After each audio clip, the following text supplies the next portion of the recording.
Assalamualaikum warahmatullahi wabarakatuh. Nama saya Bima Yokbar Fadila dari Prodi Arsitektur. Pada kali ini saya akan menjelaskan mengenai materi tentang bangunan ikonik dan bangunan vernakular dari negara iklim sedang. Di sini saya mengambil salah satu contoh bangunan ikonik dari negara Romania. Di sini kita udah bisa lihat, ini adalah bangunan Romanian Athenaeum Bucharest. Di bawahnya juga disebut sebagai The Great Neoclassical Architecture.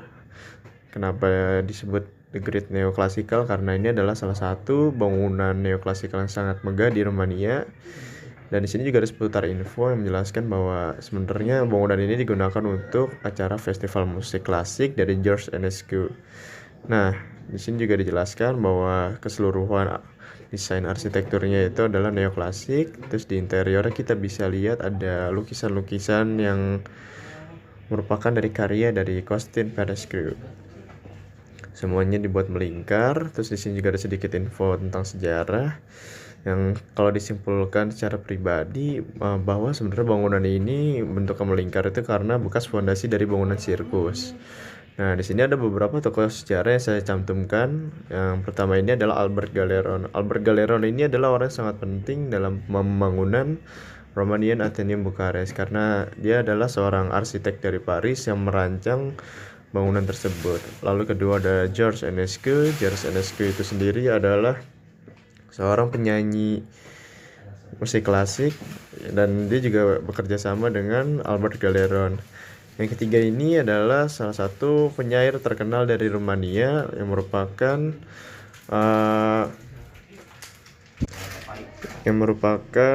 salah satu sosok yang dimana dia dibuatkan patung di depan bangunan Athenaeum Bucharest. Nah, selanjutnya saya akan menjelaskan mengenai material buatan untuk eksterior. Di sini saya sudah memberikan dua foto. Yang pertama itu di atas ada foto gerbang di depan Athenaeum Bucharest. Lalu di bawahnya ada foto foto patung dari seorang Mihail Eminescu, yaitu penyair terkenal dari Rumania. Untuk bahan gerbangan sendiri ini menggunakan bahan besi tempah. Lalu untuk patung tersendiri ini menggunakan bahan perunggu yang dibuat oleh pematung G.H. Engel pada tahun 1963. Nah, ada juga di sini saya mencantumkan kelebihan dari bahan material besi tempah. Yang pertama itu yang bahannya itu kuat karena memiliki kandungan karbon yang lebih rendah pada besi ini dan mengakibatkan adanya sifat yang lebih kuat dibandingkan dengan besi cor yang mengandung karbon dalam jumlah besar. Nah, terus yang kedua, besi ini juga tahan lama, anti korosi dan anti rayap. Dan yang pasti besi ini juga yang terakhir memiliki nilai estetik karena besi ini sangat mudah dibentuk dengan berbagai macam teknik dan seringkali digunakan untuk membuat pagar dengan desain ulir lengkung maupun model lainnya. Nah, namun di lain sisi juga ternyata besi tempah juga memiliki kelemahan. Yang pertama, harganya relatif mahal. Ini terbukti dari kondisi fisik besi ini yang memiliki tingkat kekerasan dan kepadatan yang tinggi. Yang kedua, besinya ini juga lebih berat dibanding besi yang lain. Dan yang terakhir itu emang besi ini tidak memberikan privasi karena umumnya besi ini hanya dijadikan sebagai bahan dekor ataupun bahan untuk membuat pagar dengan motif ataupun dengan celah yang begitu tidak terlalu menutupi bagian kondisi dalam suatu bangunan.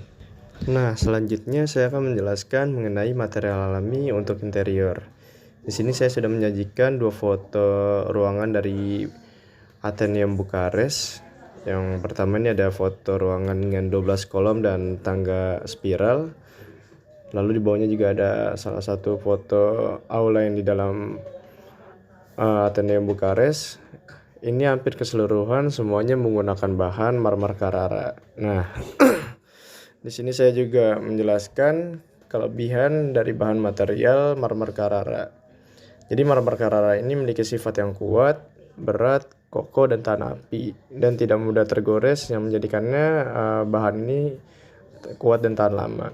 Nah, marmer Carrara sendiri biasanya berwarna abu-abu, kebiru-biruan, terus atau putih dengan gurat yang halus dan tipis.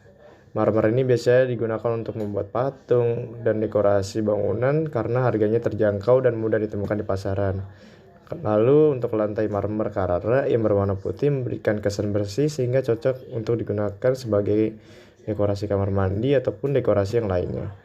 Nah, di samping kelebihan tadi, ternyata marmer Carrara juga memiliki kekurangan.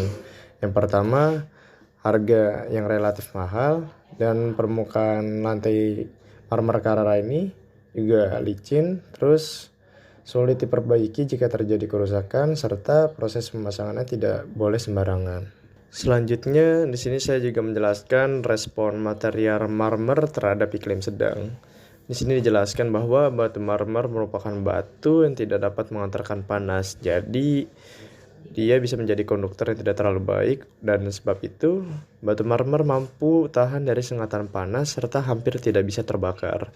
Nah, batu marmer juga bisa terasa sejuk apabila menggunakan batu marmer sebagai bahan desain lantai rumah. Bahkan saat udara geras sekalipun, batu marmer ini cocok digunakan sebagai lantai rumah di daerah beriklim sedang.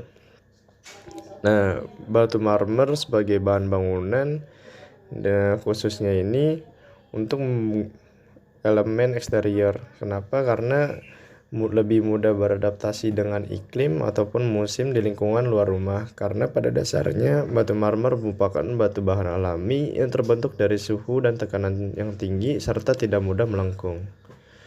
Nah, di sini saya juga mencantumkan dari karakteristik bangunan Atheneum Bucharest. Di bawahnya dijelaskan ada Hall of Romanian Atheneum Bucharest, yang dimana bangunan utama ini terdiri dari aula besar ataupun bangunan untuk konser dan referensi yang ditempatkan di bekas fondasi yang awalnya merupakan fondasi dari bangunan sirkus.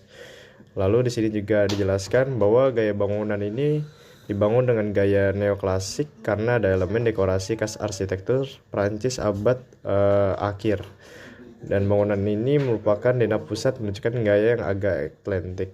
Nah, di sini dijelaskan juga apa sih arsitektur neoklasik itu? Arsitektur neoklasik adalah gaya arsitektur yang dihasilkan oleh gerakan neoklasik yang dimulai pada pertengahan abad ke-18. Gaya ini mengadopsi gaya dari arsitektur klasik kuno, prinsip-prinsip Vitruvian, dan karya arsitek Italia Andrea Palladio. Nah, yang untuk terakhir ini saya juga menjelaskan sebagian data dari spesifikasi interior bangunan Atheneum Bucharest. Ini ada data ukurannya. Untuk bangunan ini memiliki kolom peristel setinggi 12 meter dan terdapat 8 kolom di bagian depan bangunan. Terus di sini juga dijelaskan ada fitur tersendiri dari ruang konser sendiri, itu ya sekitar diameternya itu 28,50 meter, tingginya 16 meter, dan kapasitasnya itu 794 kursi. Nah, untuk total tinggi seluruhan bangunan ini yaitu 41 meter. Itu tinggi dari bawah hingga ke atas kubah Atheneum Bucharest. Oke, ini penjelasan singkat dari saya untuk bangunan ikonik.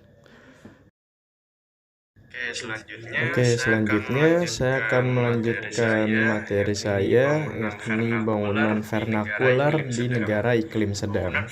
Bangunan vernakular ini saya ambil dari negara Rumania, masih di Rumania saya bahas, dengan judul Wooden Cross of Maramuresh Romanian, atau kalau di bahasa Indonesia kan gereja kayu di Maramuresh, Rumania.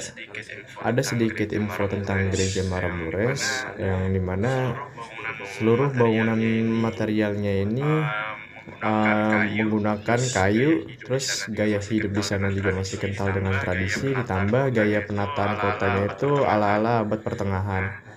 Nah, di sini juga penduduk Maramuresh mengklaim bahwa diri mereka itu sebagai turunan bangsa asli Rumania, Dacian, yang dulu katanya tidak pernah merasakan invasi langsung dari Roma.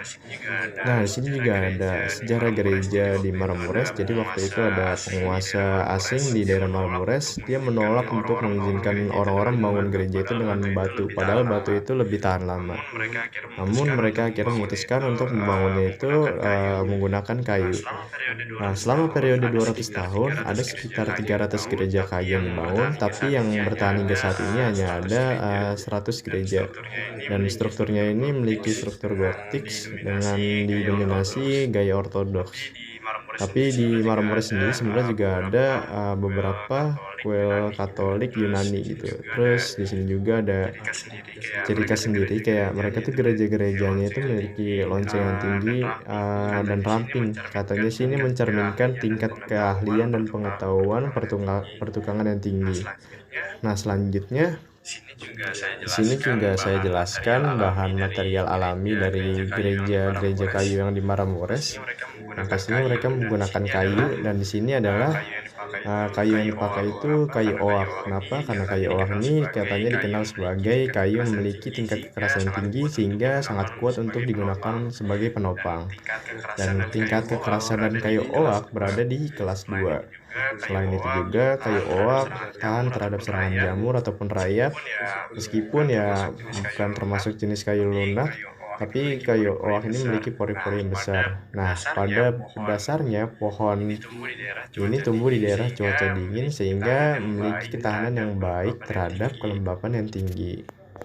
Selanjutnya saya juga mencantumkan proses dari pengolahan dan penggunaan material kayu oak.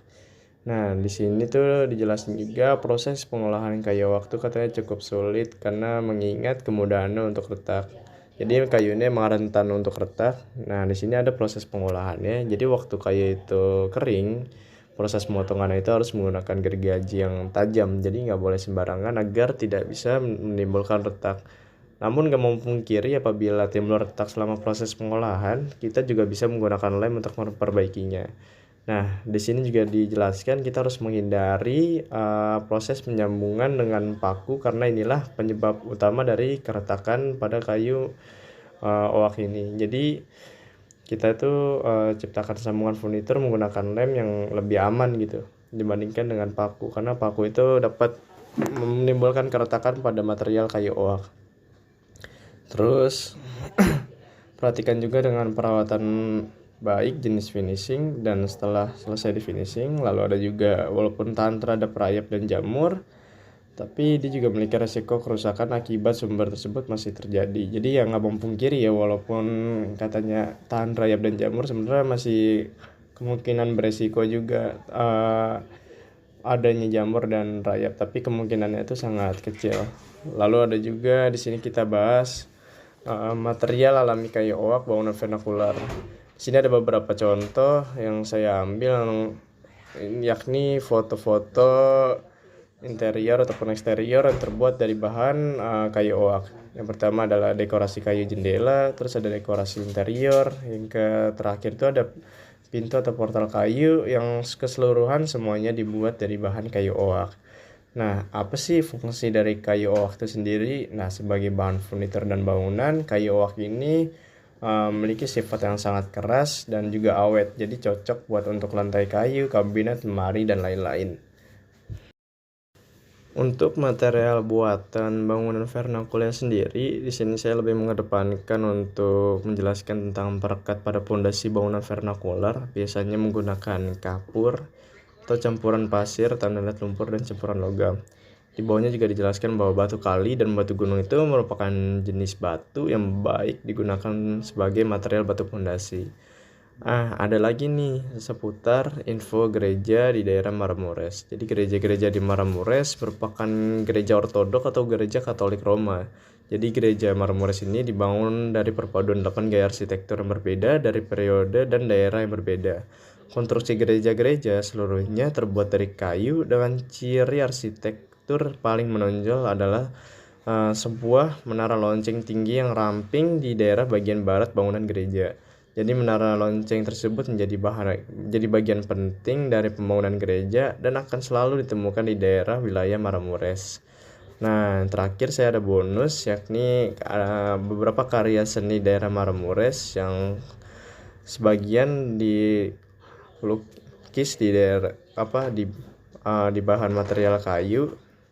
Terus di bawahnya juga ada pemakaman tradisinya. Ini yang gambar pertama saya jelaskan, yakni lukisan yang menggambarkan Yesus membasuh kaki para murid di gereja Desesti. Terus yang kedua ini ada pemakaman kuburan di daerah Leut yang menggunakan salib yang dicat, terus atapnya itu dikasih bahan logam. Yang terakhir nih, gambar ketiga adalah gambar lukisan di atas altar gereja Desesti yang menggambarkan peristiwa penyaliban.